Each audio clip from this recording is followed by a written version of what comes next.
Bienvenue à cette session d'information dédiée à l'actualité sur le continent. Centrafrique en ouverture, la tension reste vive à quelques jours du scrutin prévu ce dimanche 27 décembre.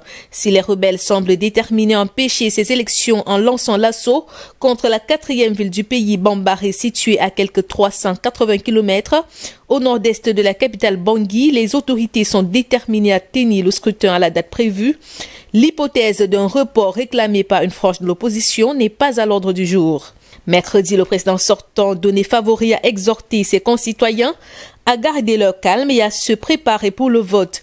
Un message clair pour rappeler que l'objectif est bien d'aller aux urnes, malgré les attaques de ces derniers jours. La tension a atteint son paroxysme avec des assauts menés contre les équipes de campagne. Selon des sources concordantes, ces agressions contre les candidats à la présidentielle ont poussé l'un d'eux à retirer sa candidature. Dans ce climat, l'élection du nouveau bureau de l'ANE, autorité en charge des élections, a été reportée à ce jeudi 24 décembre. Mercredi, le ministère de l'Intérieur a décidé de suspendre pour un mois la circulation des motos-taxis la nuit dans tout le pays entre 20h et 5h du matin. D'une élection à une autre au Niger, les électeurs sont appelés aux urnes ce dimanche 27 décembre pour élire leur futur président de la République et les 171 députés de la nouvelle Assemblée nationale. Quelques 30 candidats, parmi lesquels plusieurs jeunes, briguent la magistrature suprême. Le président Mahamadou Issoufou, qui termine son mandat, soutient son dauphin Mohamed Bazoum, dont l'opposition continue de contester la nationalité d'origine. Écarté de la compétition par la Cour constitutionnelle, le chef de file de l'opposition, Hama Hamadou, a appelé ses partisans du Modem Lumana Africa à voter dès le premier tour pour le candidat du Rassemblement des Républicains, Mahaman Ousmane. En 2016, lors de l'élection présidentielle remportée par Mahamadou Issoufou, Mahaman Ousmane avait obtenu 6,25% des suffrages et Hama Amadou 17,79% des suffrages. Renversé par un coup d'État en janvier 1996, Mahaman Ousmane est l'un des opposants les plus expérimentés qui feront face à Mohamed Bazoum, qui portera les couleurs du parti nigérien pour la démocratie et le socialisme au pouvoir. Le parti de Hama Hamadou, qui présente également des candidats aux législatives organisées le même jour que la présidentielle, a en revanche appelé ses militants à voter pour ces listes du parti. Au Gabon, le projet de révision de la Constitution lancé par le gouvernement en fin de semaine dernière enflamme toujours la scène politique. Lors d'une sortie, une vingtaine des représentants des partis de l'opposition et de la société civile ont rejeté cette réforme. Si le projet de révision est adopté, l'intérim du président de la République en cas de vacance du pouvoir sera assuré par le président de l'Assemblée nationale, son collège du Sénat et aussi le ministre de la Défense. C'est surtout ce dernier point qui nourrit la polémique. Mais il y a aussi l'immunité accordée au président de la République et aux parlementaires, même après la cessation de leurs fonctions. L'opposition parlementaire s'interroge sur les desseins réels du gouvernement et tient à exprimer son étonnement sur les empressements manifestes de ce dernier. Aussi, avant l'entame des travaux, elle tient à marquer toutes ses inquiétudes et ses réserves sur de nombreuses modifications qui portent incontestablement atteinte au principe de la séparation des pouvoirs, tendent à les déséquilibrer et renient la souveraineté du peuple gabonais. Nous invitons donc tous les Gabonais à la vigilance et à se mobiliser pour mettre un terme et faire pièce à ce projet de loi. Au Congo, le président Denis Sassou Nguesso a prononcé mercredi 23 décembre son traditionnel message sur l'état de la nation devant le Parlement réuni en congrès.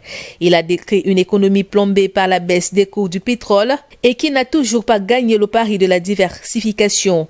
Malgré cette situation économique peu reluisante, le chef de l'État congolais tient à respecter les délais constitutionnels concernant l'organisation de la prochaine élection présidentielle au plus tard le 21 mars 2021, conformément au délai constitutionnel. De nombreuses voix de l'opposition se sont levées ces derniers temps pour appeler au report de ce scrutin, affirmant que les conditions d'une élection crédible sont loin d'être réunies. Le Burkina Faso fait face à une flambée de cas de Covid-19. En un mois, le pays a enregistré 2000 nouveaux cas de contamination. De sources concordantes, Ouagadougou, la capitale, compte à elle seule 1000 cas positifs. Une situation qui inquiète le comité de riposte, surtout avec cette période des fêtes de fin d'année, propice au rassemblement. Pour beaucoup, cette recrudescence des infections est à mettre au compte des rencontres de masse qu'a connu le pays ces dernières semaines. À cela s'ajoute le climat et la porosité des frontières. De sources concordantes, plus de 700 000 passagers ont réussi à passer au niveau des différents points d'entrée du Burkina Faso malgré la fermeture des frontières. Les responsables sanitaires rappellent au respect des mesures barrières afin d'éviter une saturation des centres de prise en charge. En plus de l'augmentation du nombre de cas, cette deuxième vague est caractérisée par l'expansion des zones de contamination. En Zambie, 2 manifestants ont perdu la vie mercredi à Lusaka lors d'un rassemblement d'opposants réunis devant le siège de la police pour soutenir Hakainde Hichilema, principal opposant du gouvernement entendu par les autorités. Plusieurs centaines de personnes ont été dispersées par des policiers anti-émeutes à l'aide de gaz lacrymogènes. Le principal challenger du président zambien Edgar Lundu était interrogé sur l'achat d'une propriété 20 ans plus tôt au moment d'une vague de soupçons de corruption dans le pays.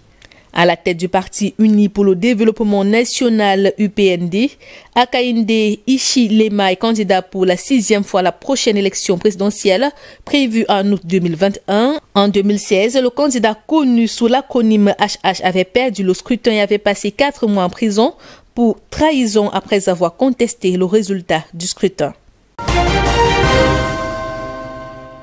Un détour au Mozambique avant de refermer cette édition. Les attaques terroristes à Cabo Delgado au nord s'intensifient. Les derniers chiffres font état d'au moins 1 demi-million de personnes déplacées. Pour tenter de reprendre la situation, les Nations Unies ont lancé un nouveau plan humanitaire visant à réunir environ 208 millions d'euros. À en croire les Nations Unies, le plus grand défi est la situation d'insécurité qui s'est dégradée ces derniers jours, provoquant une augmentation extrême des déplacements. À cela s'ajoute la saison des pluies dans le pays qui aggrave la situation des réfugiés dans la province de Bemba. Voilà qui fait l'essentiel de l'actualité en Afrique. Ne décrochez pas, passez d'agréables moments en compagnie de DBS.